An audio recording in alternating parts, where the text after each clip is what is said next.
สบายดียามเที่ยงๆเนาะลงลายเลยเรือ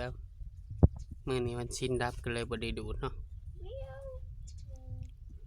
เรืออยู่บางบ่อนก็เรืออยู่หน้าแข้ง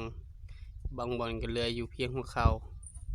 ทางเบื้องซ้ายนี่อยากเอาเลิกหน่อยนึงเนาะมันเลิกมาทางพี่ทางต่อไม่ดูนี่น้ำมันมื้อนี้พักผ่อนเนาะไหลไม่ยิบไม่น้อยประมาณ11,000แล้วเนาะเกือบ19,000ปลายเนาะ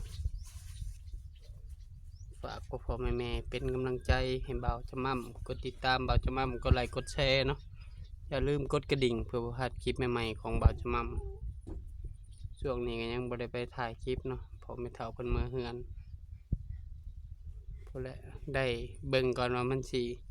มีหน่อยมีหลายส่ำใดยังสิต้มเลิกแห้งพ่อแม่พี่น้องจักสิคุ้มค่าหรือบ่กับการสูบน้ำเนาะล้างน้องเลยดูดออกให้มันเมิดเอาขึ้นมันเมิดแล้วก็บาดจะมั่มก็จะทำความสะอาดจูดเนาะใบไม้ใบตอกเหี้ยขี้ยุทำความสะอาดน้องอีสิมาจึงลงปลา